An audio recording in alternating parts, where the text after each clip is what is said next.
Hello friends. तो आज मैं आपके लिए लेकर आया हूँ क्लास 10th की साइंस का फर्स्ट चैप्टर। और चैप्टर का नाम है chemical reaction and equation. Students, ये चैप्टर बहुत इंटरेस्टिंग है एंड बहुत ही इंटरेस्टिंग वे में इसको समझाने की वापस मैंने कोशिश भी की है। तो थ्रू आउट पूरे चैप्टर के साथ बने रहिए और लास्ट तक वीडियो को जरूर देखना। बहुत ही इंटरेस्टिंग वे में बहुत ही अच्छी पीपीटी बनाई है मैंने आपके लिए, और आप इसके थ्रू अपने नोट्स भी बना सकते हो। और इवन अगर आपको वीडियो लेक्चर बहुत अच्छा लगे तो प्लीज इसे लाइक एंड शेयर जरूर करना, जिससे आपके दोस्तों को भी ये चैप्टर अच्छे से समझ में आ सके। तो चलिए स्टूडेंट्स, स्टार्ट करते हैं। ज्यादा बातें नहीं करते हैं, लेकिन स्टार्ट करने से पहले मैं आपको कुछ चीजें बता दूं। पूरे चैप्टर के अंदर मुझे ये चीज पढ़नी है कि केमिकल रिएक्शंस क्या होती है और केमिकल रिएक्शंस को हम लिखते कैसे हैं। केमिकल रिएक्शंस को लिखने का जो तरीका है वो क्या है? केमिकल इक्वेशन है। केमिकल रिएक्शन को जो लिखने का तरीका है वो क्या है बेटा? केमिकल इक्वेशन है। तो केमिकल रिएक्शन है, केमिकल इक्वेशन को लिखते कैसे हैं, हमें पूरे थ्रू आउट चैप्टर में यही पढ़ना है। अच्छा, फिर मुझे बात बताओ, क्या कभी आपने केमिकल रिएक्शन क्या कभी आपने केमिकल रिएक्शन जनरल लाइफ में देखी है? क्या आपने कभी केमिकल रिएक्शन जनरल लाइफ के अंदर देखी है? बताइए बताइए, आंसर ये कमेंट बॉक्स में जरूर रिव्यू दीजिए। क्या आपने केमिकल रिएक्शन जनरल लाइफ में कहीं देखी है? हाँ स्टूडेंट्स, हमने जनरल लाइफ में हर दिन दिन में जितने भी हम वर्क करते हैं उसमें कहीं ना कहीं हमने केमिकल रिएक्शन देखी होती है। क्या कभी आपने कर्ड खाया है? क्या बेटा कभी आपने कर्ड खाया है? क्या है ये कर्ड? ये किससे मिलके बना है? ये कर्ड किससे मिलके बना है बेटा? ये मिलके बना है मिल्क से। किससे मिलके बना है? मिल्क से। मिल्क के अंदर आप थोड़ा सा दही ऐड करते हो, उसे रात भर फ्रिज में रहने देते हो, तो मिल्क मॉर्निंग तक किसके अंदर कन्वर्ट हो जाता है? मिल्क मॉर्निंग तक किसके अंदर कन्वर्ट हो जाता है? कर्ड के अंदर कन्वर्ट हो जाता है, due to help of lactobacillus bacteria. Due to help of lactobacillus bacteria. तो बैक्टीरिया की हेल्प से आपका मिल्क किसमें कन्वर्ट हो गया? कर्ड के अंदर कन्वर्ट हो गया। तो यहाँ पर क्या हुई है? यहाँ पर हुई है बेटा केमिकल रिएक्शन। क्या हुई है बेटा? Chemical reaction. तो ऐसे ही केमिकल रिएक्शंस को अपन यहाँ पर पूरे चैप्टर में पढ़ने वाले हैं। तो देखिए, उससे पहले मैं स्टार्ट कर रहा हूं। तो देखो बेटा, दो तरह के फिनोमिनन होते हैं। दो तरह के फिनोमिनन होते हैं। एक होता है बेटा केमिकल फिनोमिनन। एक तो क्या होता है बेटा? Chemical phenomenon. और एक होता है फिजिकल फिनोमिनन। एक होता है केमिकल फिनोमिनन, एक होता है फिजिकल फिनोमिनन। अब दोनों में डिफरेंस क्या है सर? तो देखो, ध्यान से देखें। एक एग्जांपल से स्टार्ट करते हैं। मान लो कि मेरे पास एक पेपर का पीस है। मान लीजिए कि मेरे पास एक पेपर का पीस है, और इस पेपर के पीस को ये मैंने रख दिया यहाँ पर। ये मेरे पास एक पेपर है। उस पेपर को क्या किया मैंने बेटा? मैंने इस पेपर को बीच में से कट कर दिया। मैंने पेपर को क्या किया? बीच में से कट कर दिया। अगर आपने पेपर को बीच में से कट किया तो बताइए मुझे, आपको क्या मिलेगा? आपको दो डिफरेंट स्मॉल साइज के क्या मिलेंगे? पेपर के पीस मिलेंगे। यही होगा? बताइए मुझे, यही होगा ना? अगर आपने पेपर को कट कर दिया तो आपको क्या मिलेंगे? दो डिफरेंट पेपर के स्मॉल साइज के पेपर के पीसेस मिलेंगे। अब यहाँ पर क्या हुआ? जब आपने पेपर को कट किया, कट नहीं किया था उससे पहले क्या हो रहा था? कट नहीं किया उससे पहले बताइए मुझे, पेपर कैसे कलर का था? पेपर व्हाइट कलर का था सर। ओके, व्हाइट कलर का था, ठीक है। जब आपने कट कर दिया तब भी पेपर किस कलर का है? सर व्हाइट कलर का है। अच्छा, कलर तो सेम है। अच्छा, पहले भी क्या था? पेपर था। बाद में भी क्या है? पेपर है। तो आपने जब ये प्रोसेस किया पेपर को कट करने का, क्या आपको पेपर से कोई नई चीज मिली क्या? नहीं सर, हमें कोई नई चीज नहीं मिली। हमें पेपर से तो क्या मिला? सिर्फ पेपर मिला। तो यहां पर कोई नई चीज नहीं मिली। We do not obtain new substance. We do not we do not obtain here we do not obtain here new substances and even अगर मैं पेपर के पीसीस को मैं वापस, अगर मैं फेविकोल से अगर मैं मर्ज कर दूं, अटैच कर दूं, एक बार के लिए अगर अटैच कर दूं, तो मुझे वापस पूरा पूरा पेपर वापस मिल जाएगा क्या बेटा? हाँ सर, पूरा पूरा पेपर वापस मिल जाएगा। तो ये प्रोसेस कैसा हुआ? ये प्रोसेस रिवर्सिबल हुआ। ये प्रोसेस कैसा हुआ? रिवर्सिबल हुआ। एक बार आपने पेपर को कट किया और वापस अगर पेपर को अटैच किया तो आपको पूरा पूरा पेपर वापस मिल गया। तो यहां पर क्या हुआ? आपको कोई भी न्यू सब्सटेंस ऑब्टेन नहीं हुआ है। एंड इवन ये प्रोसेस कैसा है? रिवर्सिबल है। तो that process are known as बेटा फिजिकल चेंज। उसे क्या कहते हो आप? फिजिकल चेंज कहते हो। इन विच फिजिकल चेंज का मीनिंग क्या होता है? In which we do not obtain any new substances and even which is irreversible, sorry which is reversible, which are known as physical change. अच्छा sir, तो chemical change क्या होता है? तो देखो बेटा, मैं क्या करूंगा? मैंने इस पेपर को मान लो बर्न कर दिया, मैंने पेपर को क्या किया, बर्न कर दिया। अगर पेपर को एक बार जला दिया आपने तो बताओ मुझे आपको क्या मिलेगी? सर हमें मिलेगी ऐश और गैसेस। क्या मिलेगी हमें? ऐश मिलेगी कुछ, और क्या मिलेगी? कुछ गैसेस मिलेगी जो हवा में उड़ रही होगी। तो मुझे बताओ यहाँ पर क्या होगा? जब आपने पेपर को बर्न किया, क्या आपको कोई नई चीज मिली? हाँ, हमें क्या मिली? ऐश मिली और गैसेस मिली। तो ऑब्वियसली बात है बेटा, यहाँ पर आपको क्या मिला? न्यू सब्सटेंस मिला है। न्यू सब्सटेंस क्या मिला है आपको? एक मिला है आपको ऐश और दूसरा क्या मिला है? Gas. And the process in which we have obtained the process in which we have obtained new substances, even ऐसा पॉसिबल नहीं है बेटा कि एशिस और गैसेस को मैं कंबाइन कर दूं तो मुझे वापस पूरा पूरा पेपर मिल जाए। ये पॉसिबल नहीं है। मतलब कि ये प्रोसेस कैसा हुआ बेटा? इरिवर्सिबल हुआ। कैसा हुआ? इरिवर्सिबल हुआ। So the process in which we have obtained new substances and which is irreversible are known as chemical change। एक ऐसा फिनोमिनन जिसके अंदर आपको न्यू सब्सटेंस ऑब्टेन होते हैं और वापस वो प्रोसेस कैसा है? इरिवर्सिबल है। एक बार प्रोसेस हो गया तो उसे आप रिवर्स करके वापस इनिशियल वाला सब्सटेंस ऑब्टेन नहीं कर सकते हो। उसे क्या कहते हो आप? Chemical change. समझ में आया बेटा? तो ये होते हैं फिजिकल चेंज और केमिकल चेंज। क्लियर है? चलिए इसको कोई एग्जांपल के थ्रू समझते हैं। और भी मेरे पास एग्जांपल आपके लिए। देखिए क्या है एग्जांपल। देखिए मैंने यहाँ पर कुछ डायग्राम्स रिप्रेजेंट किए हुए हैं, कुछ इमेजेस लाया हूं मैं आपके सामने। तो देखिए अगर आप देख रहे हो यहाँ पर केमिकल चेंज के अंदर, यहाँ पर केमिकल चेंज के अंदर देखोगे तो मैंने पहले क्या लिखा है? कंबशन। फिर क्या लिखा है? रूटिंग। फिर क्या लिखा है? रस्टिंग। और फिर क्या बनाया है? डाइजेशन के लिए डायग्राम बनाया है। तो इन इमेजेस को ध्यान से देखो। क्या आपने एक बार फ्यूल को कंबस्ट कर दिया तो क्या आप वापस फ्यूल को ऑब्टेन कर सकते हो? एक बार फ्यूल जल गया तो उसके पास वो वापस रिटर्न नहीं मिल सकता। मतलब ये प्रोसेस कैसा हुआ बेटा? इरिवर्सिबल हुआ। ठीक है। रूटिंग, एक बार फूड सड़ गया तो वापस रिटर्न आपको फूड ऑब्टेन नहीं हो सकता, तो ये भी कैसा हुआ? इरिवर्सिबल प्रोसेस हुआ। डाइजेशन ऑफ फूड, एक बार फूड का डाइजेशन हो गया तो उसके बाद वापस आपको फूड तो मिल नहीं सकता, तो ये भी कैसा हुआ? इरिवर्सिबल प्रोसेस हुआ। रस्टिंग, एक बार मेटल की रस्टिंग हो गई तो वापस मेटल की पुरानी वाली स्ट्रेंथ, ओरिजिनल स्ट्रेंथ हमें वापस नहीं मिल सकती है। तो मतलब कि ये जितने भी प्रोसेस बताए बेटा मैंने यहाँ पर, ये जितने भी प्रोसेस बताए, ये सारे प्रोसेस कैसे हैं? इरिवर्सिबल है। ये सारे प्रोसेस कैसे हैं? इरिवर्सिबल है। और ये जब प्रोसेस कंप्लीट हो जाएंगे तब आपको क्या मिलेंगे? न्यू सब्सटेंसेस मिलेंगे। तो the process in which we have obtain new substances and which is irreversible are known as chemical change, and the process in which we do not obtain new substances and which is reversible are known as physical change। देखिए melting, melting कैसा change है बेटा? Melting physical change है। एक बार melt हो गई तो वापस आप आइसक्रीम को जमा सकते हो, कोई बड़ी बात नहीं है। शेडिंग, ये भी कैसा है? फिजिकल चेंज है। चॉपिंग, ये भी कैसा है? फिजिकल चेंज है। बॉइलिंग, ये भी कैसा है? फिजिकल चेंज है। तो ये सारे फिनोमिनन यहाँ पर जो आपने ड्रॉ किए हैं, ये जो मैंने इमेज रखी है, ये सारे फिनोमिनन कैसा है बेटा? रिवर्सिबल है। तो ये सारे प्रोसेस क्या होते हैं? फिजिकल चेंज होते हैं। आई होप ये आपको समझ में आया होगा। अच्छा मैं कुछ और बात कर लेता हूँ, जैसे बॉइलिंग की मैंने बात की। अब बॉइलिंग में क्या होता है बेटा? जैसे बॉइलिंग है तो वाटर को बॉइल करोगे आप। ये वाटर लिया, वाटर की फिजिकल स्टेट क्या होती है बेटा? लिक्विड होती है। वाटर की फिजिकल स्टेट क्या होती है? लिक्विड होती है। अगर वाटर की फिजिकल स्टेट लिक्विड है और आपने वाटर को बॉइल किया, अगर आपने वाटर को बॉइल किया तो मुझे बताओ आपको लिक्विड से क्या मिलेगी? आपको लिक्विड से मिलेगी वेपर। आपको लिक्विड से क्या मिलेगी? वेपर। लेकिन वेपर के अंदर भी कौन होगा बेटा? वेपर के अंदर भी कौन होगा? H2 होगा, H2 ही होगा। तो the process in which we do not have obtain new substances, यहाँ पर कोई मुझे नई चीज मिली क्या? नहीं मिली। इवन अगर मैं वेपर को कंडेंस करूंगा तो क्या मुझे वापस लिक्विड मिल जाएगा? हाँ सर मिल जाएगा। तो ये प्रोसेस कैसा हुआ? रिवर्सिबल हुआ। मतलब कि ये कैसा चेंज है? फिजिकल चेंज है। ठीक है सर, समझ में आ गया केमिकल चेंज और फिजिकल चेंज में डिफरेंस समझ में आ गया। चलिए तो मैं कुछ एग्जांपल दे रहा हूँ, कुछ क्वेश्चन दे रहा हूँ आपके सामने और उनको सॉल्व करने की कोशिश करते हैं अपन। क्या है question? Which among the following are physical और केमिकल चेंजेस। आपको ही बताने हैं इन चार ऑप्शन में से कि कौन से फिजिकल चेंज है, कौन से केमिकल चेंज है। तो देखिए पहले ऑप्शन से बात करते हैं। पहला ऑप्शन क्या है बेटा? पहला ऑप्शन है इवोपोरेशन। तो इवोपोरेशन का मतलब क्या होता है बेटा? The process in which liquid converts into it vapour state. The process in which liquid converts into its vapour state without boiling. आपने लिक्विड को बॉयल नहीं किया है, फिर भी लिक्विड किस में कन्वर्ट हो गया है? उसकी वेपर में कन्वर्ट हो गया है। That process are known as evaporation.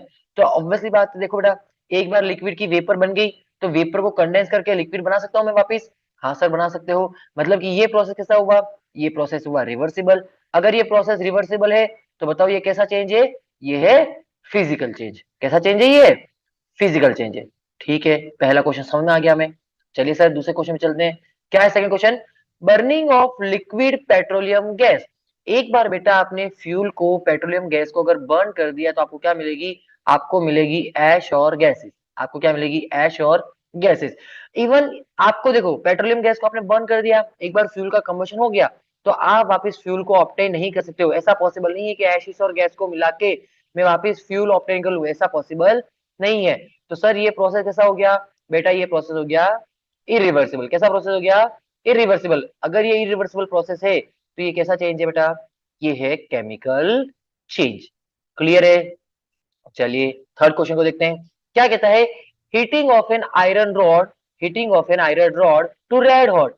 Iron iron की रॉड को इतना हीट करना है कि वो क्या हो जाए? रेड हॉट हो जाए।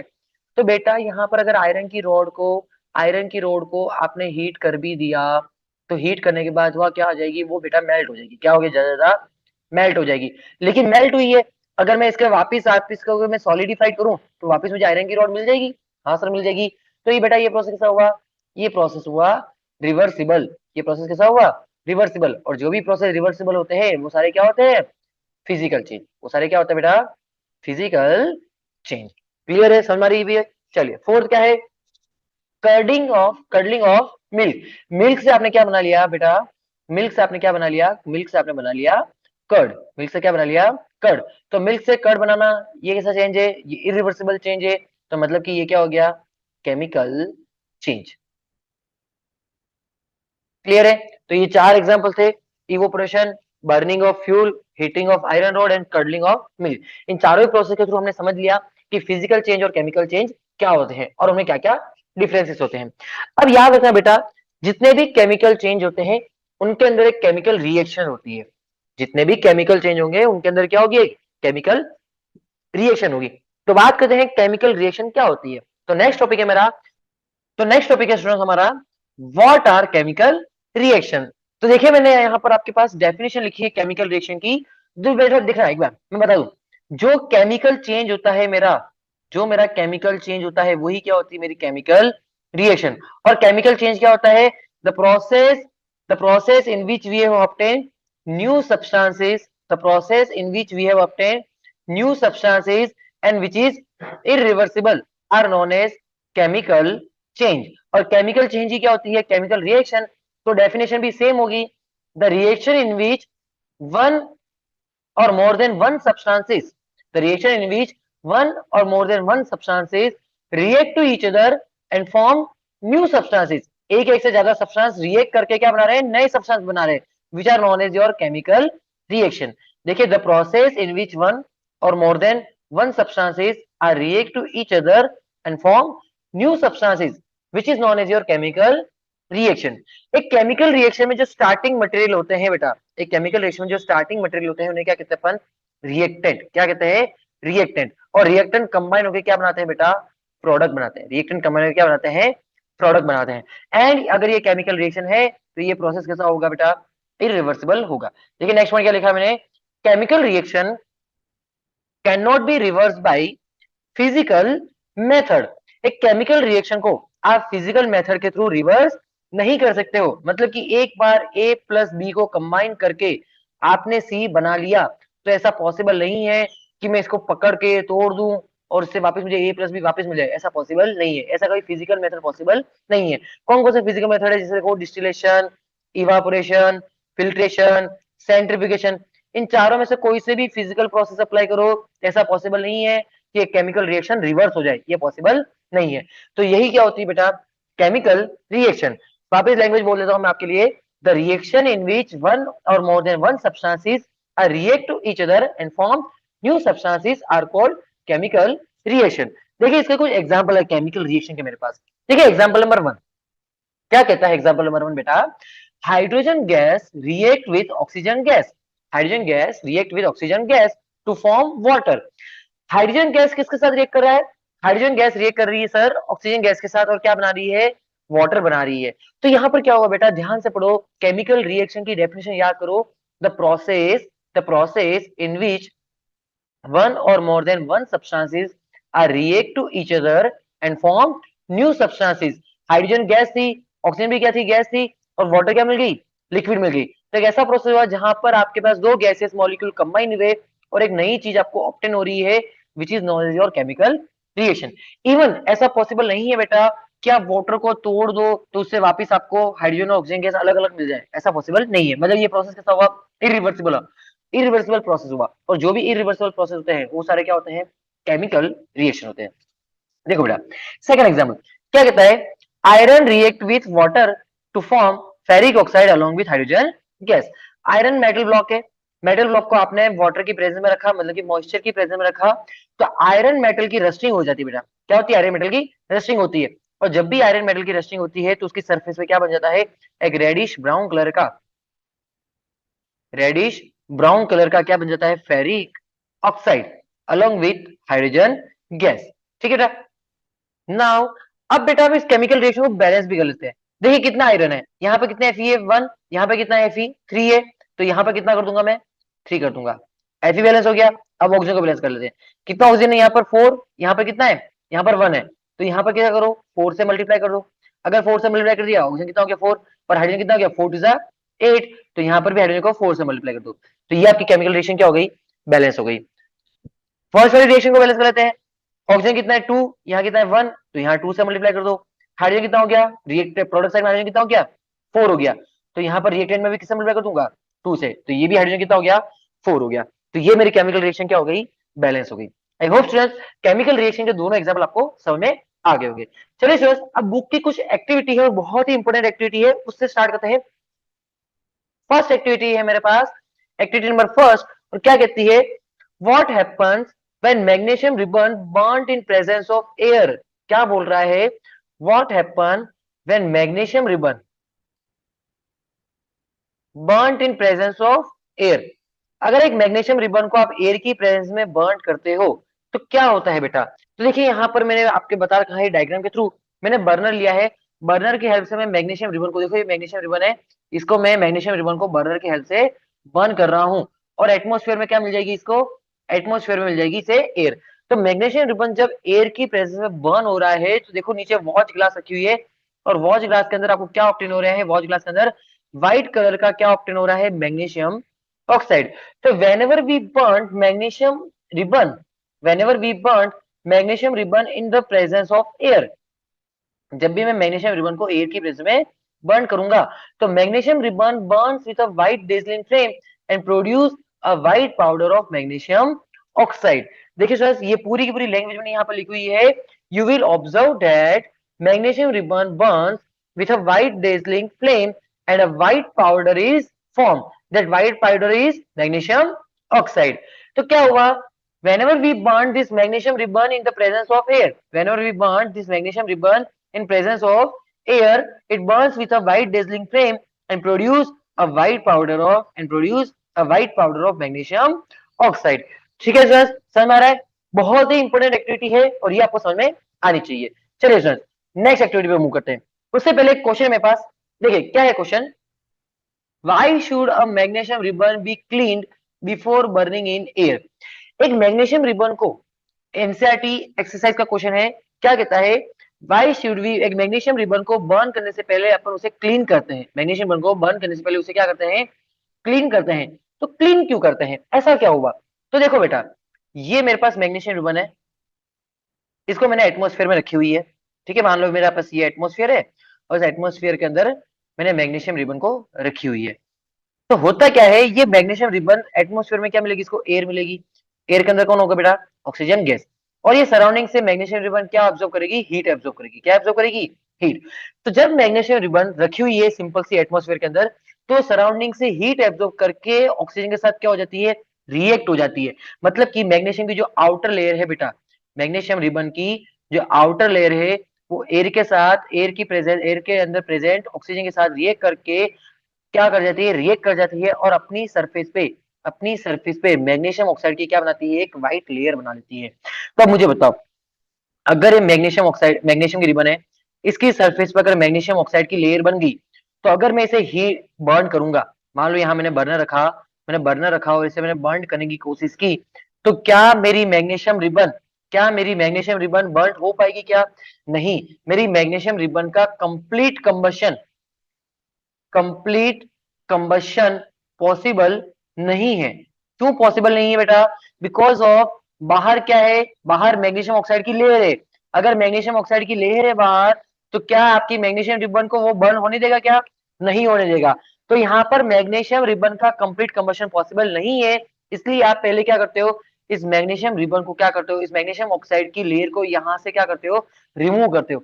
जब ये लेयर रिमूव हो जाएगी, तब आपके पास मैग्नीशियम रिबन डायरेक्ट ऑप्टेन होगी और उसका कंप्लीट कंबशन करना पॉसिबल है। तो देखो इसी बात को मैंने लैंग्वेज के फॉर्म में लिखा हुआ है। क्या कह रहा है, the magnesium ribbon which we use usually has a coating of white layer of magnesium oxide on its surface. अपनी सरफेस से क्या बना लेता है, मैग्नीशियम ऑक्साइड की एक लेयर बना लेता है। It is form by the slow reaction, it is form by the slow reaction of moist air on it. Atmosphere की जो भी एयर है उसके साथ रिएक्ट कर जाता है और अपनी सरफेस पे क्या बनाता है, मैग्नीशियम ऑक्साइड की एक व्हाइट लेयर बना देता है, जिसकी वजह से मैग्नीशियम रिबन का कंप्लीट कंबशन नहीं हो पाता है। इसलिए अपन इसे क्या करते हैं, this hinders the burning of magnesium, this hinders the burning of magnesium, so this layer is removed by rubbing with sandpaper before burning। इसलिए कभी भी याद रखना, मैग्नीशियम रिबन को बर्न करने से पहले हम पहले उसे क्या करते हैं बेटा, क्लीन करते हैं। क्लियर रहेगा? ये एक्टिविटी समझ में आ गई होगी आपको। चलिए नेक्स्ट एक्टिविटी पे मूव करते हैं। और क्या है मेरी नेक्स्ट एक्टिविटी, चलिए देखते हैं। Here is the second activity. क्या कहती है बेटा activity, what happens when lead nitrate is added into potassium iodide. बहुत इंपॉर्टेंट एक्टिविटी है। क्या कह रही है, what happen when lead nitrate. देखिए एक कंटेनर है बेटा मेरे पास, इस कंटेनर के अंदर मान लीजिए मेरे पास लिखा हुआ है लेड नाइट्रेट। लेड नाइट्रेट का फॉर्मूला क्या होता है, PbNO3 होल ट्वाइस। ये है मेरे पास लेड नाइट्रेट। तो what happen when lead nitrate are added into potassium iodide. अगर मैंने पोटेशियम आयोडाइड को लेड नाइट्रेट के अंदर ऐड किया, ये देखिए मैं वन बाय वन ऐड कर रहा हूं, तो जैसे ही मैंने पोटेशियम आयोडाइड को लेड नाइट्रेट में ऐड किया, तो देखो क्या होगा, यहाँ पर मुझे येलो कलर की पीपीटी मिल गई। क्या दिख रहा है क्या आपको, येलो कलर का क्या मिला आपको, प्रेसिपिटेट मिला। येलो कलर का क्या मिला, प्रेसिपिटेट मिला। ये क्या बता रहा है कि whenever lead nitrate are added into potassium iodide, it produce a yellow solid substance of lead iodide along with an aqueous solution of potassium nitrate। जब भी मैं लेड नाइट्रेट को पोटेशियम आयोडाइड के अंदर ऐड करूंगा, तो मुझे एक येलो सॉलिड सब्सटेंस मिलेगा। किसका होगा वो होगा लेड आयोडाइड का। और मुझे एक एक्वस सॉल्यूशन मिलेगा जो किसका होगा, पोटेशियम नाइट्रेट का। देखिए इसी बात को मैंने यहाँ पर लिखा हुआ है। क्या कह रहा है, you will observe that when an aqueous solution of colorless lead nitrate reacts with a colorless solution of potassium iodide। एक कलरलेस सॉल्यूशन है लेड नाइट्रेट का, उसने colourless solution of potassium iodide के साथ रिएक्शन किया, तो you have obtain an opaque and bright and yellow precipitate of lead iodide. आपको क्या मिलेगी, एक येलो कलर की प्रेसिपिटेट मिलेगी लेड आयोडाइड की, एंड अलोंग विथ आपको एक सॉल्यूशन मिलेगा which is your potassium nitrate. देखिए बेटा, इस रिएक्शन को अगर आपको लिखना है तो लिखने का एक तरीका बता देता हूं मैं आपको। यहाँ पर देखिए एक ट्रिक है, इस रिएक्शन को कैसे लिखते हैं। लेड नाइट्रेट, तो लेड नाइट्रेट का पीबी को क्या मान लो, ए मान लो। क्या मान लो, ए। नाइट्रो क्या मान लो, बी मान लिया। पोटेशियम का मान लिया, सी। और आयोडीन को क्या मान लिया, डी। अब देखो बेटा कैसे ऐड करना है। ए ऐड होगा डी के साथ, ए किसके साथ ऐड होगा, डी के साथ। और सी ऐड होगा बी के साथ, सी के साथ ऐड होगा बी के साथ। तो ए और डी को कंबाइन कर दो, ए और डी को कंबाइन कर दो, और फिर सी और बी को कंबाइन करके लिख दो। आपको क्या मिल जाएगा, आपकी केमिकल रिएक्शन। देखिए क्या है, ए क्या है बेटा, ए है लेड। बी क्या है, डी आयोडाइड है। लेड की वैलेंसी बेटा 2, आयोडाइड की वैलेंसी 1। करो क्रॉस मल्टीप्लाई, तो क्या बना, PbI2 मिल गया, PbI2। चलिए सी किसके साथ कंबाइन हो रहा है, सी कौन है, पोटेशियम। किसके साथ कंबाइन हो रहा है, नाइट्रेट के साथ। ठीक है, पोटेशियम की वैलेंसी 1, नाइट्रेट की 1। चलिए करते हैं क्रॉस मल्टीप्लाई, क्या बन गया, पोटेशियम नाइट्रेट। और फिर बाद में हम रिएक्शन क्या कर देंगे, बैलेंस कर देंगे। तो ये ट्रिक है इसकी, आई होप ये ट्रिक आपको याद रहेगी। चलिए क्या कहता है, तो whenever we added this aqueous solution of the colorless solution of lead nitrate into potassium iodide, then we have obtained a yellow ppt of lead iodide। ठीक है, समझ आ गई एक्टिविटी। चलिए नेक्स्ट एक्टिविटी टुवर्ड्स मूव करते हैं। क्या कहती है next activity, what happens when zinc granules are added into dilute hydrochloric acid। क्या है एक्टिविटी बेटा, what happens when zinc granules को मैं dilute hydrochloric acid के अंदर ऐड कर रहा हूं, तो मुझे क्या मिलेगा। तो देखो बेटा इसकी ट्रिक है, whenever we added whenever we added metal into acid, जब भी मैं मेटल को एसिड के अंदर ऐड करूंगा तो याद रखना बेटा, whenever metal react with acid it produce salt plus hydrogen gas, it produce salt plus hydrogen gas। तो मैंने जिंक ग्रेन्यूल्स को अगर मैंने हाइड्रोक्लोरिक एसिड के अंदर डिसोल्व किया, देखो डायग्राम के अंदर मैंने बना रखा है, जब मैंने जिंक ग्रेन्यूल्स को डाइल्यूट हाइड्रोक्लोरिक एसिड के अंदर डिसोल्व किया, ऊपर मैंने कॉर्क लगा दी जिसकी वजह से जो भी मेरी गैसेस वो बाहर नहीं निकल सकती, और मैंने यहाँ पर ग्लास ट्यूब लगा दी है, ठीक है, ये ग्लास ट्यूब लगा दी, तो जो भी गैस यहाँ से इवोल्व हो रही होगी, रिलीज हो रही होगी, उस ग्लास ट्यूब की हेल्प से मैं दूसरे कंटेनर के अंदर कलेक्ट कर सकता हूँ। तो क्या कहता है, whenever we added this zinc granules into dilute hydrochloric acid it forms an aqueous solution of zinc chloride along with hydrogen gas। कैसे हुई ये रिएक्शन, देखिए एक बार बता देता हूँ मैं इसकी trick. whenever metal react with, अभी मैंने बोला whenever metal react with acid, whenever metal react with acid it produce salt plus hydrogen gas। तो देखो बेटा, whenever metal कौन है, जिंक है, किसका रिएक्शन कर रहा है, हाइड्रोक्लोरिक एसिड के साथ, तो whenever metal react with acid it produce salt plus hydrogen gas। मान लीजिए मुझे सॉल्ट का फॉर्मूला लिखना नहीं आ रहा है, ठीक है, मत लिखिए, कोई बात नहीं, आपको हाइड्रोजन गैस का तो आ रहा है ना, लिखिए हाइड्रोजन गैस, ये लिखा मैंने हाइड्रोजन गैस। अब देखो हाइड्रोजन को बैलेंस करते हैं, कितना हाइड्रोजन है, यहाँ पर 2 हाइड्रोजन है, तो यहाँ 2 कर दो, अब जो बच गया उसे मर्ज करके लिख दो, बस ये हो गया आपका काम। क्या बच गया, एक जिंक बच गया सर, और एक क्या बच गया, क्लोरीन। जिंक की वैलेंसी कितनी होती है 2, क्लोरीन की कितनी होती है 1, तो क्या बन गया ZnCl2। तो whenever we added the zinc granules into dilute hydrochloric acid it produced an aqueous solution of zinc chloride along with hydrogen gas। इसी लाइन को मैंने यहाँ पर देखिए पूरी थ्योरी लिखी हुई है, you will observe that zinc granules react with dilute hydrochloric acid it produce an aqueous solution of zinc chloride and gas bubbles are formed around the zinc granules। that gas bubbles are किसके होंगे, वो gas bubbles, वो gas bubbles होंगे hydrogen gas के, ठीक है। even one more thing, if we touch the conical flask containing zinc granules, ये जो ग्लास है ये फ्लास्क है, ये फ्लास्क क्या है, ये बेटा कॉनिकल फ्लास्क है, ठीक है। if we touch this conical flask which containing zinc granules and dilute hydrochloric acid it is found to be hot। मतलब कि इस प्रोसेस में क्या हुई है, इस प्रोसेस के ड्यूरेशन में क्या रिलीज हुई है, हीट रिलीज हुई है, क्या रिलीज हुई है, हीट रिलीज हुई है। This means that temperature rises in this reaction, इस रिएक्शन के अंदर क्या होता है बेटा, टेंपरेचर राइज होगा। तो ठीक है, समझ में आ गया आपके बात। whenever we added the zinc granules are into dilute hydrochloric acid it produce an aqueous solution of zinc chloride along with hydrogen gas। अच्छा बात आती बेटा, सर आपको कैसे पता चला कि जो यहाँ से गैस रिलीज हुई है वो हाइड्रोजन गैस ही है, ये आपको कैसे पता चला। तो देखो बेटा मैंने क्या किया, मैंने यहाँ पर इसीलिए मैंने क्या लगाई, ग्लास ट्यूब लगाई। इस ग्लास ट्यूब से जो भी हाइड्रोजन गैस रिलीज होगी उसको मैं दूसरे कंटेनर में क्या करूंगा, कलेक्ट करूंगा। कैसे कलेक्ट किया, देखिए देखते हैं, ये देखिए reaction of zinc granules with dilute sulphuric acid और hydrochloric acid and testing hydrogen gas by rubbing by burning. क्या कर रहे हैं अपन, देखिए यहां पर मैंने एक कंटेनर ले लिया, टेस्ट ट्यूब ली, इस टेस्ट ट्यूब के अंदर मैंने ले लिया है डाइल्यूट सल्फ्यूरिक एसिड, आप हाइड्रोक्लोरिक एसिड भी ले सकते हो, सल्फ्यूरिक एसिड भी ले सकते हो। तो मैंने अभी क्या लिया है, डाइल्यूट सल्फ्यूरिक एसिड, तो और उसके अंदर क्या मैंने ऐड कर दी, जिंक ग्रेन्यूल्स। तो अभी हमने बोला था कि whenever metal react with acid it produce salt plus hydrogen gas। तो यहां पर भी क्या होगा, जब आपने जिंक ग्रेन्यूल्स को डाइल्यूट हाइड्रोक्लोरिक एसिड के अंदर डाला तो यहाँ पर क्या हुई, देखो बेटा यहाँ पर बबल्स, हाइड्रोजन गैस, देखो हाइड्रोजन गैस के बबल्स बनना स्टार्ट हुए, ये बबल्स यहाँ से रिलीज होंगे, ये टेस्ट ट्यूब के ग्लास ट्यूब के थ्रू पास होंगे, और उसको मैं क्या करूंगा, 100 बबल में पास करूंगा। जैसे ही ये 100 बबल में पास होंगे यहाँ पर ये क्या बनाएंगे, बबल्स बनाएंगे, और ये बबल्स के अंदर, इन बबल्स के अंदर कौन ट्रैप होगी, इन बबल्स के अंदर कौन ट्रैप होगी बेटा, हाइड्रोजन गैस ट्रैप होगी।